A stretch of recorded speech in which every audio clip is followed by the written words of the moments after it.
안녕하세요. 옆집 사는 의사 정형외과 전문의 정지환입니다. 다치거나 어디가 부러져서 병원에 갔을 때 가보신 분들은 다들 공감하실 텐데 환자분들이 많이 듣는 이야기 중에 하나가 금주하세요, 금연하세요입니다.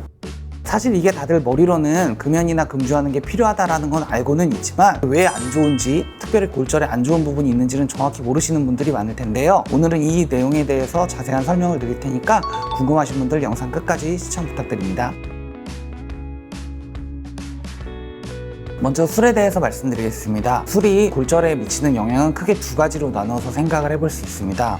첫 번째는 알코올 성분 자체의 영향입니다. 뼈가 재생이 되려면 골모세포라고 하는 세포가 증식해서 기능을 하면서 뼈가 붙어야 하는데, 이 알코올 성분 자체가 골모세포의 증식을 방해하고 그 기능을 막아서 뼈가 유압되는 과정을 늦추게 됩니다.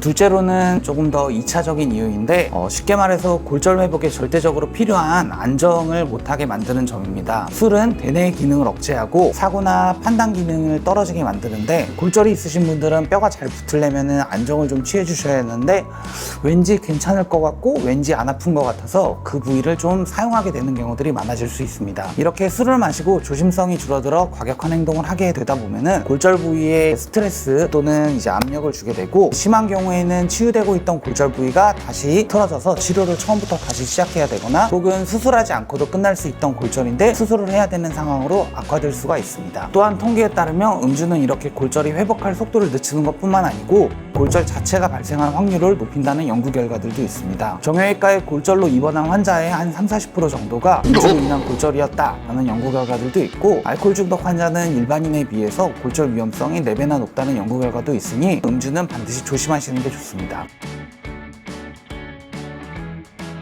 담배에 있는 성분들 중에 특히 두 가지가 골절에 크게 악영향을 미칠 수 있는데 바로 니코틴과 일산화탄소입니다. 뼈가 부러지면 부러진 뼈 주위에는 손상된 조직을 회복하고 뼈를 붙게 하기 위해서 평상시보다도 더 많은 산소와 영양분이 필요한데, 우리 몸으로 산소와 영양분을 이동시키고 공급하는 게 바로 혈관입니다. 담배에 있는 니코틴은 우리 몸에 전신에 있는 혈관을 수축시키는 작용을 하고 우리 온몸에 영향을 끼쳐서 팔다리나 손끝 아니면 발끝 같은 말단까지도 일어나게 되는데, 혈관 통로가 좁아지게 되면 부러진 뼈 주변으로 생성돼야 되는 혈관도 좁아지게 되고, 이렇게 혈관이 수축되게 되면은 부러진 뼈 주위로 산소와 영양분이 공급되지 못해서 회복되는 과정에 영향을 끼칠 수밖에 없고 뼈가 아예 붙지 않는 불유압이 일어나기도 합니다.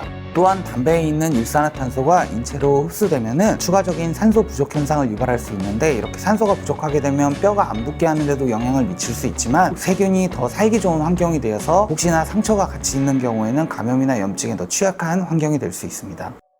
설명을 들으시니 골절이 낫는 동안에는 술, 담배 꼭 피해야겠다는 생각이 좀 드시나요?